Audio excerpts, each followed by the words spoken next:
Quick review 4.1 and 4.2, graphing and analyzing quadratic functions. So I'm going to focus in on these two objectives for this quick review slide. This we went through in class and talked about how a graph behaves based on a particular number changing. Okay, let's go get started. Alright, our first example we're going to look at is y equals negative 3x squared minus 12x plus 1. Remember, we talked about in class this functional notation, so it's an alternate way of writing y equals. So when we're graphing when it's in polynomial form, we need to go through and find our a, b, and c in order to calculate our vertex. So that's going to be our first job. Let me get a pen. Okay, so in our function here in our quadratic, we've got three numbers. This negative 3 is a coefficient, this negative 12 is a coefficient, and this plus 1 is a constant. So negative 3, the coefficient of my x squared, is my a. Negative 12, the coefficient of my x, is my b. And then the constant is the c. That's a b right there. So now we need to find the vertex. No matter when you're graphing quadratics, you've got to find the vertex. That's our starting point. So to find the vertex, we've got this little formula. It looks very similar, part of the quadratic formula. So we're going to go ahead and apply that. So negative b would be negative of negative 12. 2 times a would be 2 times negative 3. So now we have positive 12 over negative 6, which simplifies to negative 2. So we have our x-coordinate. Now we need to determine our y-coordinate. So to find the y-coordinate, we're going to take this value and we're going to replace the x with that value. So we're evaluating the function at negative. So then that's going to look like negative 3, negative 2 squared, minus 12, and negative 2 plus 1. Now we're going to use the correct order of operations, which means I'm going to look at the exponent. So negative 3, negative 2 times negative 2 is positive 4. I can go ahead and multiply these two to give me plus 24, then plus 1. Continuing, I'd have negative 12, plus 24, plus 1. Add these two, plus this one gives me 13. And so now we have our vertex. Our vertex is located at negative 2, comma 13. Okay, so we've got that. Axis of symmetry. We've already indirectly found the axis of symmetry right here. So our axis of symmetry is a vertical line cutting the parabola in half, making both halves symmetric. So our axis of symmetry is a line. It's a vertical line. So axis of symmetry is x equals negative 2. So we've got that done. Facing up, facing down. To determine if it's up or down, we're going to go back and look at the a value. Here's my a. If a is positive, it's facing up. A is negative, it's facing down. So since a is negative, that means my parabola is going to be facing down. Okay, so we got that. Do we have a max or a min? Well, since we know it's facing down, this point, this vertex, must be a max. I'm going to use a capital letter M. Zeros, I'm going to go and graph it, and then we'll look at where the zeros are located. Okay, the last step, and we can do this now, or we can do it after we plot the vertex and the axis symmetry, but I'm going to go ahead and do it now, is using the 1, 3, 5 rule. We start by drawing 3 fraction bars. So use the idea of slope, rise over run. Our run is always going to be 1. It's going to be 1 times, 3 times, 5 times, and then whatever your a is. So it's 1 times a, 3 times a, 5 times a. And then you multiply that. That's negative 3, negative 9, and negative 15. And this has to do with the, for those of you guys who are aware of the slope at a point, it's called a derivative.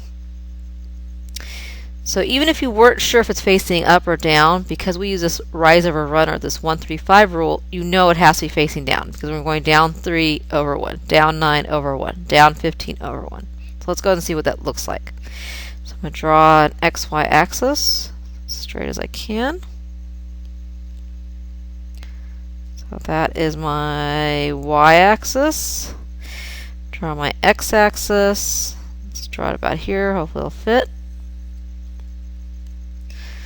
And now I'm going to plot the vertex. So negative 2, 13. So I'm going to go left 2 and then up 13. 1, 2, 3, 4, 5, 6, 7, 8, 9, 10, 11, 12, 13. So there's my vertex. I know my parabola is facing down because of the A. So I'm going to go ahead and draw my axis of symmetry going down the paper. Now I'm going to use my 1, 3, 5 rule. This is like my rise over run. So from the vertex, I'm going to go down 3 over 1. So I'm going to count 1, 2, 3 over 1. From that point, I'm going to go down 9 over 1, and so on. 1, 2, 3, 4, 5, 6, 7, 8, 9 over 1. Do it one more time. I think I have enough room. Down 15. 1, 2, 3, 4, 5, 6, 7, 8, 9, 10, 11, 12, 13, 14, 15. Barely enough room. So there's half our parabola. So you can start to see it appear. If I trace it, there's half. Well, where's the other half? This is the benefit or the importance of our axis symmetry. It allows us to use the symmetry of a parabola to find the other points. So this point, its reflection would be 1 unit from the axis symmetry, 1 box. So either you can go 1 box to the left, or instead of going to the right one, I can go left 1. So a couple different ways. So you can go down 3, left 1, or you can see it's the same distance from the axis symmetry. Same thing here, down 9, but go to the left 1. Down 15, but this time go to the left 1. And that's pretty much it. You just connect a smooth curve and you have your parabola. So I'm going to go ahead and connect the dots here.